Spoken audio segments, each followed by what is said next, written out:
to the composing cook. Now, today I will be cooking for you my beef and red pepper stew.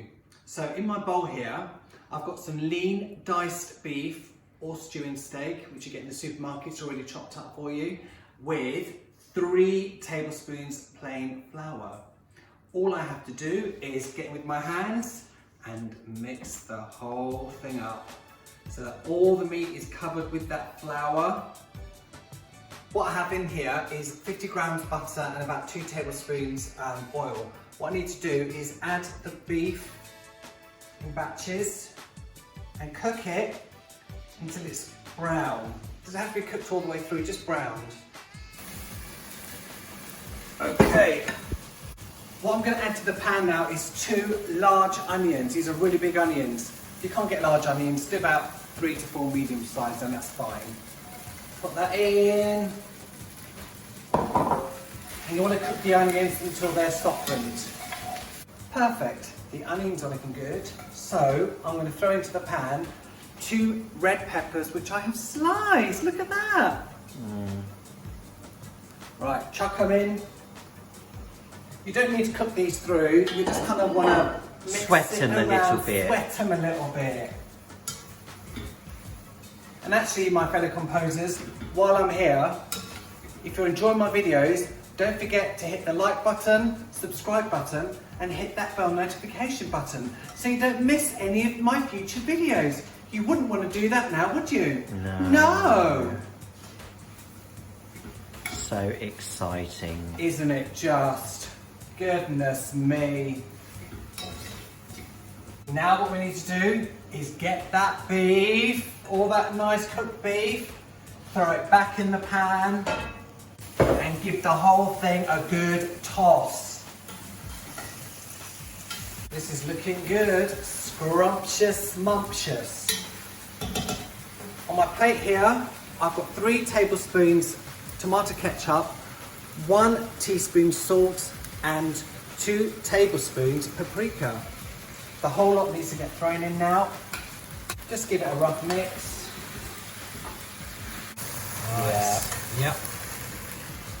Now, the last ingredient is beef stock. Now, I make my beef stock using these things. They're called rich beef stock pots. Advertise, I should be paid for this, shouldn't I? Use any beef stock cubes you like. For this amount of liquid, I'll put 2 in, okay? So let's pour that in. All we have to do now is bring this to the boil. And obviously, with this liquid, as the liquid warms up, it will deglaze the bottom. I'm gonna add some pepper, a good grinding of pepper. Stir it in. Like so. Clamp the lid on. This needs to go into a preheated oven, 150 degrees fan, if not fan, about 160. And we need to cook this now for 2.5 hours. By all means, halfway through, take it out, give it a stir, then put it back in. We don't have to do that. So I will see you when it's done. It's had its time. Let's have a looky look, shall we? Oh yes. See how that has thickened? This is looking good. Now, we have, hush. We have one more ingredient to add to this, and that is sour cream. And you want about 200 millilitres of the stuff. So this is a 300 millilitre pot, so I'm just gonna guess it and stir that in. Once this is done, we will leave it to rest for a good 10, 15, 20 minutes because it's going to be so hot. I'll give it a bit more time to thicken as well.